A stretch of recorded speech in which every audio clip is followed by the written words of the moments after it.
Humble Orphan was pressed to wed her stepsister's sightless groom until this unfolded. In a peaceful town where days passed slowly and dreams often faded fast, there lived a girl named Grace. She was an orphan, raised by a family who treated her like a servant. Her real parents died in a storm when she was only 6 years old. Since then, life had been tough and unkind. The couple she called her parents made her work hard every day. They forced her to clean the yard before dawn, cook meals for everyone, fetch water from a faraway well, and scrub the floors until they shone. Even when she was exhausted and hungry, they didn't care. They'd say, "Aren't we kind to let you stay with us?" Their daughter, Lila, was nothing like Grace. Lila was pretty, vain, and spoiled. She loved fancy clothes, sparkling jewelry, and expensive things. She hated chores and always wore bright lipstick. She'd spend hours fixing her hair and say, "I'll marry a millionaire and leave this town forever." Lila's parents adored her. They thought she was their key to a better life. They often compared her to Grace. "Look at you," Lila's father would tell Grace. "Who would marry someone like you?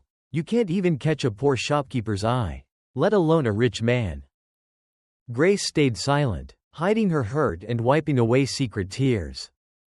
One sunny afternoon, everything changed. A sleek silver truck rolled into their yard, kicking up clouds of dust. It parked near the house, and a tall, well-dressed older man stepped out. His name was Mr. Bennett, a wealthy and powerful man from the city. "I have an important request," he said, sitting in their living room. "My son is ready to marry, and we want a kind, respectful wife for him." Lila's father's eyes lit up. "You want our Lila?" Mr. Bennett nodded. "If you agree, we've heard good things about your family." Lila's father beamed with pride. "Of course, Lila is stunning. It would be an honor for her to join your family." Mr. Bennett smiled. "Good. We'll return in 3 days for the engagement. My son will come along. Make sure your daughter is ready." Lila's mother clapped her hands. "God has answered our prayers. A millionaire's son." As soon as Mr. Bennett left, Lila's father called her. "My dear, get ready. In 3 days, you'll meet your husband. He's the son of a millionaire. You're so lucky, unlike that useless Grace." Lila giggled. "Daddy, is he handsome? Tall? Does he have nice hair?" "No need to worry about that," her father said. "You'll see him at the engagement. Just know you're marrying into wealth." That night, Lila dreamed of huge houses and fancy cars. She thought, "This small town life is over. Once I'm a millionaire's wife, I'll never talk to poor people again." Meanwhile, Grace worked quietly, her heart full of questions. "Why didn't they ask about me? Don't I deserve love too?" The engagement day arrived. The yard was spotless, with colorful chairs set up under a tent. Neighbors gathered to watch. Lila wore a dazzling dress and a wide smile. "I hope he's handsome," she whispered to her mother. "And I hope he's rich." Soon, 2 shiny trucks pulled into the yard. Everyone stood up. Mr. Bennett stepped out, looking grand in a white suit. Then another man appeared, wearing dark glasses and holding a walking stick. He moved slowly, guided by a helper. Lila's smile stayed bright, waiting for her dream man. Mr. Bennett cleared his throat. "This is my son, Daniel. He's the one who wants to marry Lila." The crowd clapped politely. Then Mr. Bennett added, "I'm sorry I didn't mention earlier, but it didn't seem important." Lila's smile vanished.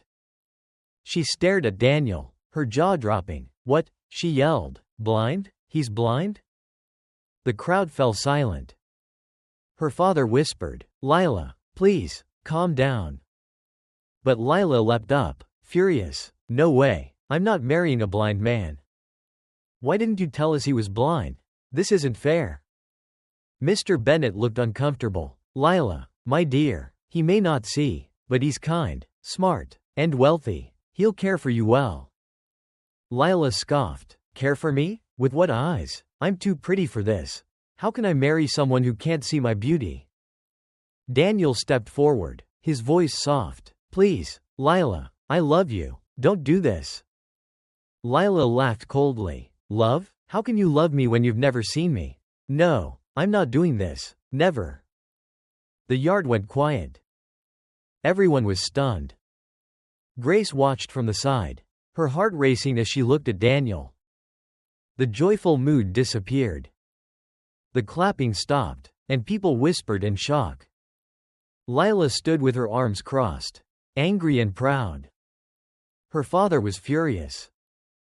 Mr. Bennett and Daniel walked back to their truck, embarrassed. Lila's father chased after them, pleading, Please, sir, let's talk. It's just a small misunderstanding. But Mr. Bennett didn't smile. We'll talk later, he said coldly, getting into the truck.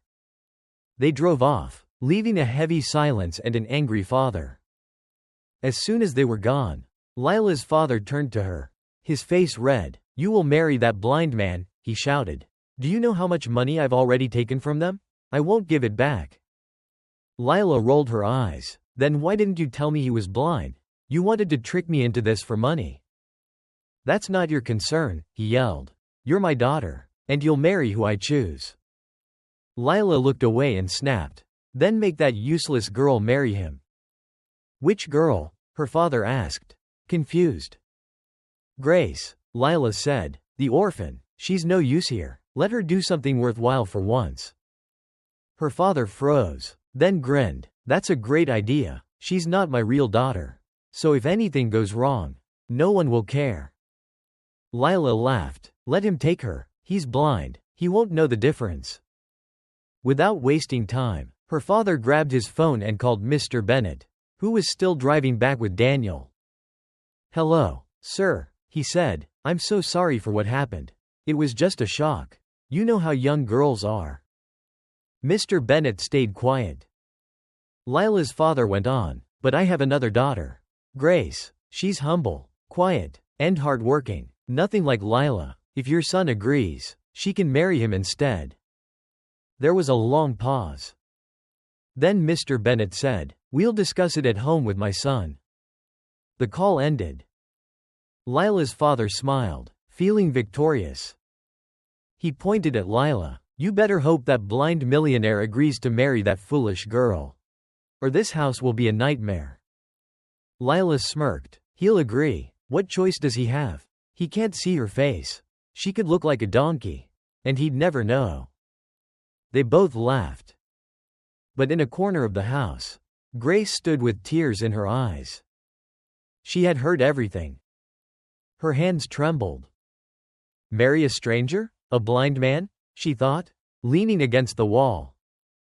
Life had always been unfair, but this felt like a new low. In the moving truck, Daniel sat quietly beside his father. He spoke up. I heard everything, Dad. Mr. Bennett sighed. I'm sorry I didn't tell them about your eyes. It's fine, Daniel said, but that girl, Lila, she doesn't understand love. Mr. Bennett nodded. Her father mentioned another daughter. Grace, humble and quiet. What do you think? Daniel stared ahead, silent for a moment. Then a small smile appeared. Let's meet her. The next day, Mr. Bennett and Daniel returned to the town. This time, there was no music or celebration. They arrived quietly. Grace was outside, washing clothes in a bucket. Her hands were cold, and her back ached from bending over. She didn't notice the trucks until her foster mother shouted, Grace, get over here now. Grace dried her hands and hurried to the front. She slowed down when she saw Daniel, tall and quiet, standing beside Mr. Bennett. Her heart pounded. Mr. Bennett stepped forward. We've come to see Grace. Lila's father, acting kind, smiled. Yes, Grace is ready. She's respectful, hardworking, and humble. You'll like her. Good, Mr. Bennett said. We'd like to take her with us today. Everything happened fast. No one asked Grace what she wanted. Her small bag was packed in minutes. She was told to get in the truck and leave with the strangers. Inside the house, Lila and her mother peeked through the curtains. Lila's mother sneered, "Finally, that plain girl is gone. Let her marry that blind man." Lila laughed, "Wife of a blind man. What a life." They cackled, unaware their joy wouldn't last. The city was like a dream. Tall buildings touched the sky. Cars sped by on smooth roads. Daniel's mansion was like a castle. The floors gleamed, the lights stayed bright, and the food smelled amazing. But Grace felt out of place. She stayed quiet, keeping to herself. She ate alone, sat alone, and moved like a ghost. 3 days later, Daniel noticed. He called her to the garden behind the house. He sat on a bench and asked her to join him. She sat silently. "Grace," he said, "do you dislike me?" She shook her head. "No." "Is it because I'm blind?" he asked. Her eyes widened. "No, I'd never judge someone for that. I could never hate anyone God made." "Then what's wrong?" he asked softly. She paused, then said, "It's everything. How this happened. No one asked me. Now I'm here with a stranger. You've been kind, but I feel lost." Daniel nodded. "I understand. You have every right to feel that way. But if I share my story, maybe you'll see things differently." Grace looked at him, curious. He took a deep breath. "I wasn't born blind. I could see, run, and live like anyone else. I was a rich young man, driving fast cars, going to parties, showing off. I thought I had everything: money, friends, even fake love." He paused, his voice heavy. "But one night, I drove home drunk from a party. I was reckless. I crashed into a wall. When I woke up in the hospital, my world was dark. My eyes were gone." Grace gasped, covering her mouth. "I thought my life was over." Daniel said, "The girl I loved left me. My friends vanished. Everyone who praised me disappeared." Tears filled Grace's eyes. "I fell into despair," he continued, "but my father stayed by me. He said, 'If you can't find light, be the light.'" Grace listened, her heart torn. She didn't know what to say or feel. But for the first time, someone had spoken to her with honesty, not anger or control. After that day, things changed slowly. Daniel gave her space. He'd invite her to the garden, where the breeze was soft and flowers bloomed. Sometimes they sat in silence. Other times, he'd talk about small things: the smell of the grass, the warmth of the sun, or the sound of birds. Grace began to smile. She stopped hiding in her room. She helped in the kitchen and greeted the staff with a shy, "Good morning." She laughed once, then again. Daniel noticed her heart opening, like a flower finally seeing sunlight. One evening, a month later, they sat in the garden under the stars. "How are you feeling now?" Daniel asked. "Better," Grace said, "much better." He smiled. "That makes me happy." She looked down. "You've been kind to me. You deserve kindness too." "You deserve peace," he said. There was a pause. Then Grace whispered, "You're different. I feel safe with you. It's strange, but I think I'm starting to love you." Daniel's heart raced, but he stayed calm. He took her hand and said, "Thank you." That night, he couldn't sleep. He lay in bed, thinking, "She's starting to love me." But a weight pressed on him. "She doesn't know the truth," he thought. He stood and walked to the window, staring at the bright moon. "I have to tell her. She deserves to know." The next morning, he asked Grace to join him in a quiet garden. They sat on a stone bench. "Grace," he said, "there's something I need to tell you." She looked at him. "What is it?" He took a deep breath and removed his sunglasses. His eyes were clear and bright. Grace gasped and stepped back. "Your eyes, you can see?" Daniel nodded. "I was blind, but I recovered. I kept it a secret because I didn't want people to love me for my money or looks. I wanted someone to love me for who I am." Grace's hands shook. I don't understand. Why me? Why hide it? Because, he said, standing, the day I heard your voice. So kind and respectful. I knew you were different. But I had to be sure your heart would accept me. Not my wealth or my eyes. Grace turned away, angry and hurt. You lied to me. I know, Daniel said. I'm sorry. I wanted to protect my heart. Tears fell from her eyes. He stepped closer. I'm not asking for forgiveness today. I'm only asking you not to leave. She didn't respond. She sat down, covering her face. Daniel sat beside her in silence. Minutes passed. Then she spoke. You hurt me.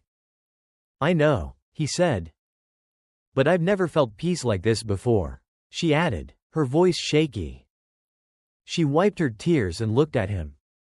You made a mistake, but you've shown me kindness. Daniel's eyes softened. I promise to be honest from now on. Grace nodded slowly. I need time. Take all the time you need, he said. They sat quietly, the garden calm around them. Grace's heart was still healing, but she felt a small spark of trust. Maybe, just maybe, this could be the start of something real.